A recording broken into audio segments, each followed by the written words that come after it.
নমস্কাৰ, নীতি কিটচেনলৈ আপোনালোকক স্বাগতম। আপোনালোক নিশ্চয় ভালে আছে নহয় জানো? মই আজি এটা নতুন ভিডিঅ' লৈ আহিছোঁ। মই আজি বনাম বুলি ভাবিছোঁ বইল মাছৰ এটা সুন্দৰ ৰেচিপি।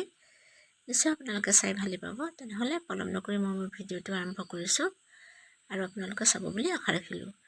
ইয়াৰ কাৰণে প্ৰথমতে মই গেছত এখন কেৰাহী উঠাই দিলোঁ। কেৰাহীখন অকণমান গৰম হ'ল।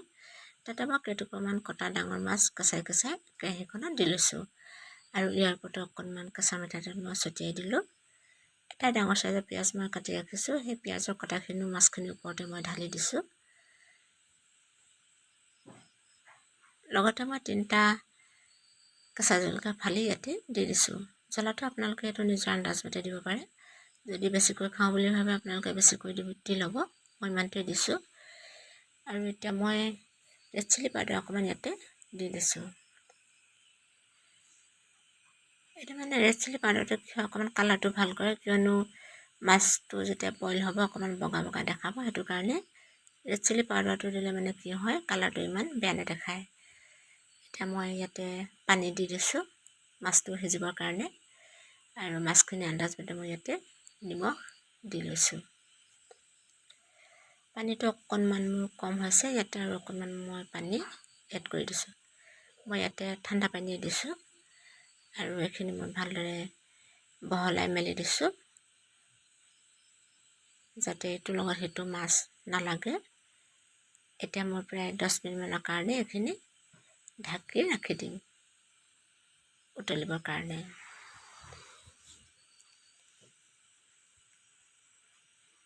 এতিয়া মোৰ 10 মিনিট হ'ল। চাওঁচোন মোৰ মাছখিনি কেনেকুৱা হৈছে। এয়া চাওক, ধুনীয়াকৈ উতলিলে। পিঁয়াজখিনি সিজি গৈছে আৰু মাছখিনিও প্ৰায় সিজিছে। এতিয়া মই কি কৰিম, যিটো লুটি তলফালে আছে সেইটো মাছৰ ওপৰফালে কৰি দিম। মানে মাছখিনি মই লুটিয়াই দিম মাছগুটিৰ পৰা। আৰু লুটিয়াওঁতে সদায় সাৱধান হ'ব লাগিব, কিয়নো মাছটো যিহেতুকে ফ্ৰাই কৰা নাই, অলপ ঢিলা হৈ আছে। কোমল হৈ থকাৰ কাৰণে যদি হেতাৰে বেছিকৈ লৰাই দিয়া হয়, তেতিয়া মাছটো ভাগি যোৱাৰ সম্ভাৱনা থাকে। এতিয়া মই ইটো পিঠিও লৰাই দিলোঁ। ইয়াতে মই এতিয়া কি কৰিম, এটা ডাঙৰ চাইজৰ বিলাহী মই কাটি ৰাখিছোঁ। সেই বিলাহীখিনি ইয়াতে দি দিছোঁ। বিলাহীটো আচলতে প্ৰথমেও দি ল'ব পৰা হয়, মই দিয়া নাই, কিয়নো বিলাহীটো খুব সোনকালে সিজি যায়।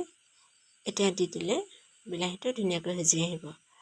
আৰু অকণমান পানী মই ইয়াতে এড কৰি দিছোঁ। বিলাহীখিনি দিয়াৰ পাছতো মই অকণমান ঢাকি ৰাখি দিম। এয়া চাওক, 5 মিনিটমানৰ পাছতে বিলাহীখিনি ধুনীয়াকৈ সিজি আহিলে আৰু মাছটোও সিজিলে। দেখিবলৈ ইমান ধুনীয়া হৈছে চাওক। এতিয়া মই আদা নহৰু বটি ৰাখিছোঁ। সেই আদা নহৰু বটাখিনি মই ইয়াৰ ওপৰতে ছটিয়াই দিম।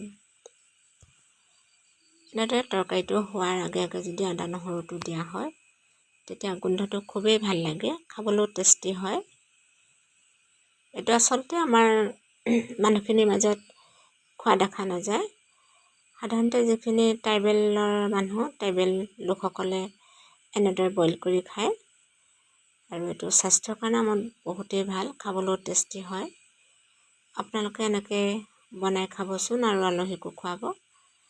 নিশ্চয় খাই ভালেই পাব। আৰু যাকে নোখোৱাক কিয়, তেওঁলোকে এবাৰ ক'বলৈ নাপাহৰিব যে তৰকাৰীটো খুবেই সুন্দৰ হৈছে। মোৰ এইখিনি এতিয়া প্ৰায় হৈ আহিলে, মাছটো সিজিলে, ধুনীয়া এটা গোন্ধ আহিছে। তেল মছলা দি খোৱাতকৈ আমি যদি এনেদৰে খাওঁ, আমাৰ হেল্থৰ কাৰণেও বহুতেই ভাল, কোনো অপকাৰ নকৰে। আপোনালোকে খাই চাব, খুবেই ভাল পাব। মই এনেদৰে বইল মাছ সপ্তাহত এবাৰ খাওঁ বুলি ক'লেও ভুল নহয়। আৰু আজিলৈ মোৰ ইমানেই আছিল। মোৰ ভিডিঅ'টো আপোনালোকে কেনেকুৱা পালে কমেণ্ট এটা কৰি জনাবচোন, আৰু লগতে লাইক এটা কৰিবলৈ নাপাহৰিব। আপোনালোক যদি কোনোবা মোৰ চেনেললৈ নতুনকৈ আহিছে, তেনেহ'লে মোৰ চেনেলটো ছাবস্ক্ৰাইব কৰি দিব বুলি মই অনুৰোধ জনালোঁ। চেনেলটো ছাবস্ক্ৰাইব কৰি কাষৰ বেল বুটামটো প্ৰেছ কৰি দিব, আৰু তেতিয়া মোৰ আহিবলগীয়া ভিডিঅ'বোৰ আপোনালোকে পাই থাকিব। আপোনালোকে গৰমে গৰমে এইটো ভাতৰ লগত পৰিৱেশন কৰক, খুবেই ভাল পাব খাই। আৰু আজিলৈ মোৰ ইমানেই আছিল। তেনেহ'লে আপোনালোকক এৰিছোঁ। ধন্যবাদ।